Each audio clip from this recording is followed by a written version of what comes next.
I want you to talk about adding kids to the title. We did find that a client's mom in Modesto had added all 5 of her children to the deed of her home because somebody told her that's estate planning. She also included the youngest, who was about 19 and already had 3 DUIs and no insurance. It was actually pretty difficult to get him off the deed because once he was told that he owned 1/6 of the house, he didn't want to let it go.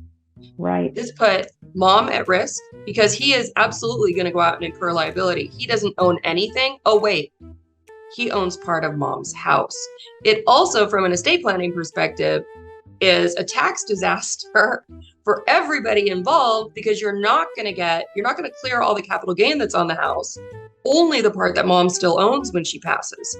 So it's a mess. And now, under our new real estate laws, as people die, it's going to trigger a reassessment. So mom puts one of her kids on title to the house. That one dies. Are we exposing ourselves for more taxation? I don't know.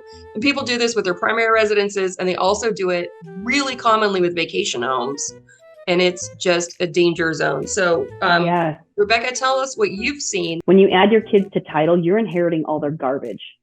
So the 19-year-old with 3 DUIs, maybe he gets slapped with a civil. Maybe it's a DUI with a car accident. Maybe he's done some damage to someone. He gets sued, and the family sues him. The insurance, doesn't cover it because he's 19 years old and has minimum coverage, right?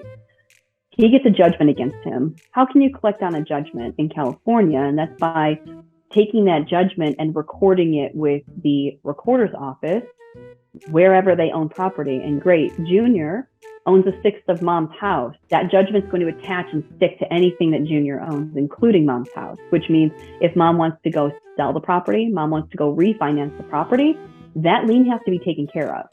And that lien could be $1,000, that lien could be $1 million. But judgments in general, so any piece of property that you own and you get a judgment against you and they go record that judgment, it's going to stick. You don't know, because especially if you're doing this without consulting with an estate planning attorney who's actually going to go pull chain of title and look to see what's on, and also doing due diligence on the kids that you want to add to title or the beneficiaries, and you find out what their dirty laundry is, because your 19-year-old probably not going to tell you that he got in trouble.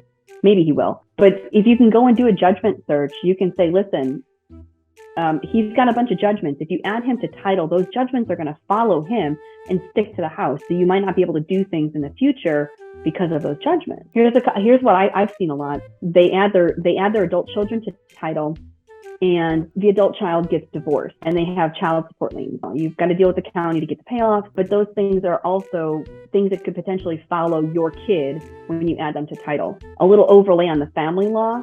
When you add the child to title and what their marital status is, you might be then dealing with, when your kid gets divorced from their spouse, dealing with a claim by the family law, in their family law case, for a potential claim on the equity in that property.